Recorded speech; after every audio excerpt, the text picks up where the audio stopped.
Kembali bersama kami, pemirsa, 4 orang santri meninggal dan puluhan lainnya luka-luka tertimpa tembok kolam penampungan air yang ambrol di Pondok Pesantren Gontor, Magelang, Jawa Tengah.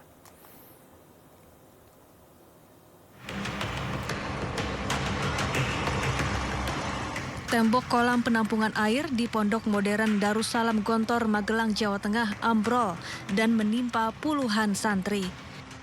Ambrolnya tembok dipicu tanah longsor yang terjadi Jumat siang. Saat kejadian, para santri sedang mengantre untuk mandi.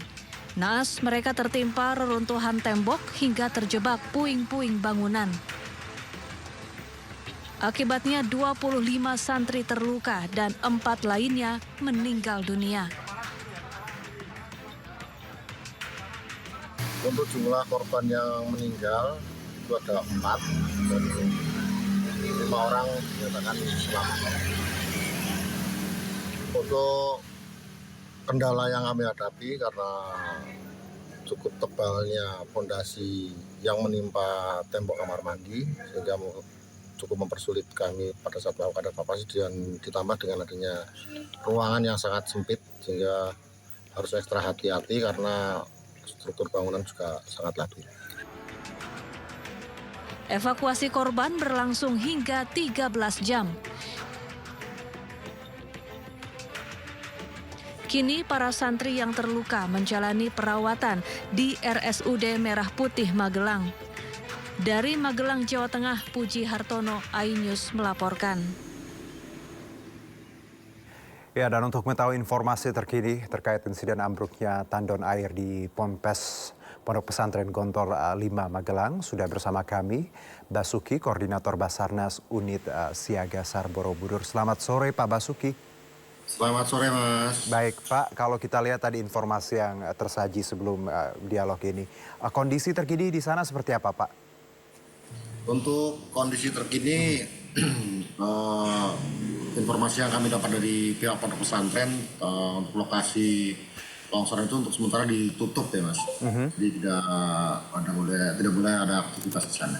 Oke, jadi sudah ditutup dan tidak boleh ada aktivitas seperti itu Pak ya? Betul. Oke, nah kalau kita lihat lagi Pak, dari kejadian disebutkan bahwa memang kejadian ini akibat ada longsor. Kronologi sendiri di lapangan seperti apa Pak Basuki yang Anda dapat? Jadi kami kemarin itu mendapatkan informasi sekitar pukul 10.30 ya, bahwa telah terjadi. Pukul berapa Pak? Mohon maaf. 10.30. Pagi.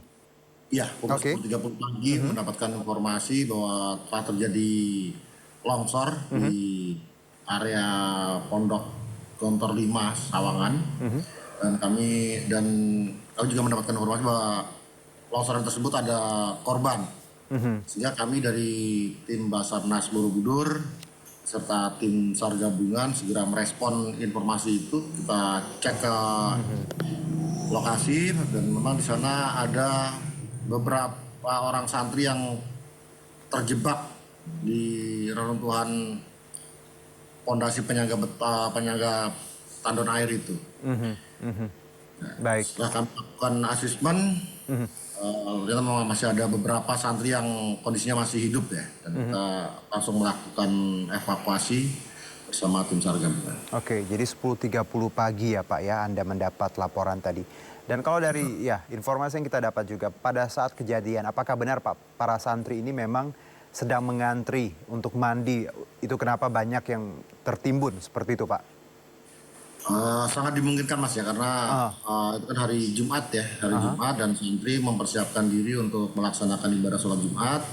Mereka kan harus bersih-bersih sebelum melaksanakan sholat Jumat, dan di belakang kamar mandi itu adalah semacam kamar atau asrama mereka. Dan setelah kami perdalam lagi, ternyata korban yang ada saat itu ada sekitar 29 orang.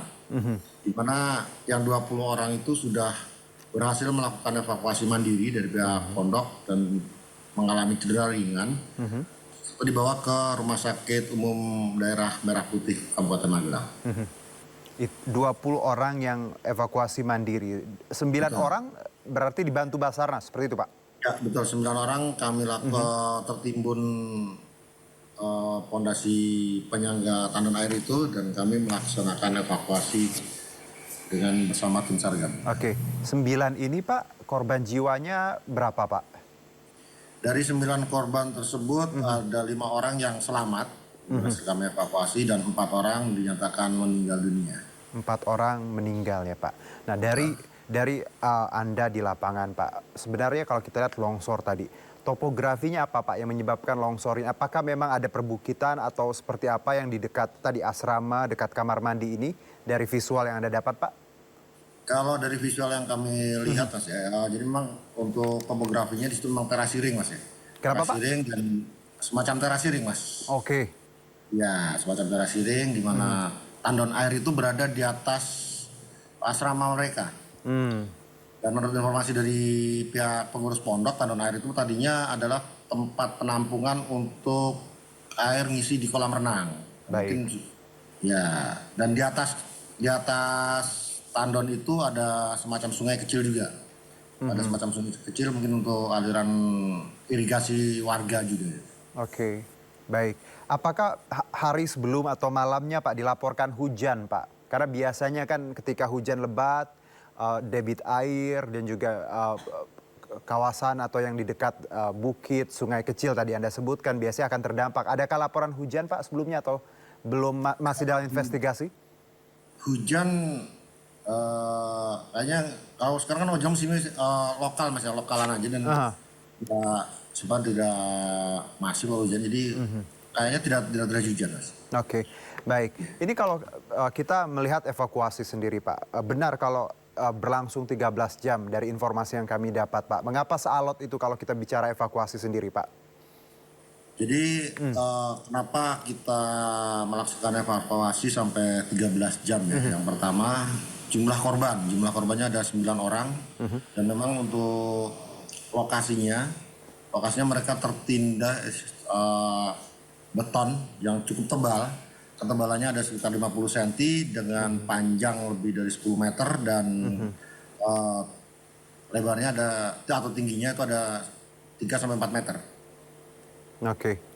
Dan untuk ruang gerak kita sebagai penolong juga sangat terbatas ya Mas karena di sana kita harus masuk ke kamar mandi ya, di kamar mandi asrama itu dan sudah tidak ada ruangan lagi selain kamar mandi itu, depannya sudah tertutup oleh pondasi itu. Oke.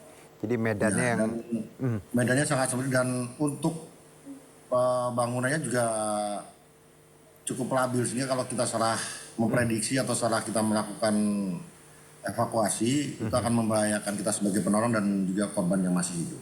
ya, itu kenapa tadi prosesnya cukup lama dan alot ya Pak, pertimbangan medan dan berarti dengan kata lain kondisi gedung juga sudah cukup tua ya Pak. Sudah ya tidak Kalau untuk gedungnya sendiri masih bagus Mas ya. Oke. Sudah ini kan pondasi penyangga tandon airnya itu dia kan ambrol, posisinya ambrol ke bawah dan itu pondasinya cukup rapuh. Kalau kita salah memotong atau salah kita untuk melaksanakan proses evakuasinya, ini pondasinya itu akan lebih mendorong ke dalam lagi, sehingga korban yang terhimpit itu akan lebih susah lagi untuk dievakuasi. Oke. Jadi dari 9 tadi 5 selamat 4 orang Pak. Untuk kondisi yang selamat sendiri Pak dari saat proses evakuasi, bagaimana Pak yang Anda temui di lapangan ketika Anda menyelamatkan ada 5 jiwa ini? Jadi dari 5 orang yang selamat itu kami mencurigai korban mengalami fraktur di beberapa bagian tubuhnya. Tapi untuk lebih jelasnya kami segera melarikan ke pihak medis, kita bawa ke Rumah Sakit Merah Putih untuk tindakan dan observasi lanjut. Baik. Pak Basuki, terima kasih sekali untuk waktunya. Kami juga berterima kasih untuk bantuan Pak Basuki dan rekan-rekan Basarnas untuk membantu adik-adik kita di santri di Gontor. Terima kasih Bapak. Sama-sama Mas. Baik, kita lanjutkan ke informasi berikutnya. Pemirsa, upaya pencarian pendaki asal Temanggung yang hilang di Gunung Merbabu membuahkan hasil. Namun naas pendaki bernama Sugeng Parwoto ditemukan dalam kondisi tidak bernyawa. Proses evakuasi pun berlangsung dramatis.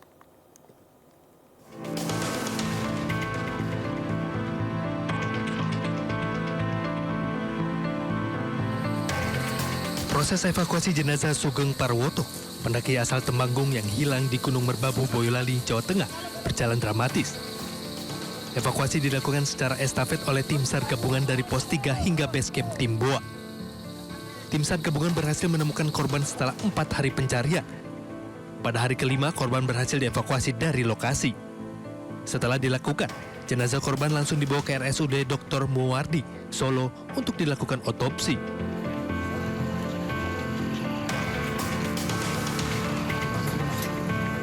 Hal ini dilakukan guna mengetahui penyebab pasti kematiannya. Korban ditemukan dalam kondisi meninggal dunia di antara 2 tebing, antara pos 4 dan pos 5 dengan kedalaman sekitar 80 meter dan kemiringan hampir 80 derajat.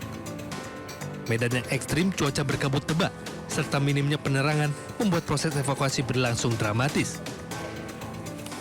Kami belum bisa mengidentifikasi, intinya ranah kami adalah bisa menemukan korban dan kami serahkan untuk dievakuasi, diserahkan kepada pihak yang berwajib dan kepada keluarga korban. Kalau kedalaman itu ditemukan? Kedalaman untuk diketemukan kurang lebihnya di angka 2 tebing ya. Di 2 tebing itu sekisaran ya 40-an 5. Karena jauh dari 40-an meter, jauh dari akses untuk jalan setapaknya. Mas mengingat itu cukup besar timnya yang kita libatkan, ada kurang lebih 180 orang yang terlibat dalam proses pencarian ini. Dari sejak mulai hari Senin sampai dengan hari ini Jumat, ya seluruh tim sudah melaksanakan proses pencarian dan kemudian secara estafet melakukan evakuasi terhadap korban.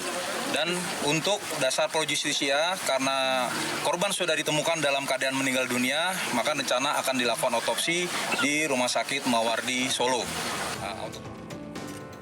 Setelah berhasil dievakuasi dan dimasukkan ke ambulan, jenazah diserahkan kepada pihak kepolisian dan keluarga, sebelum akhirnya dibawa ke rumah sakit untuk proses lanjutan.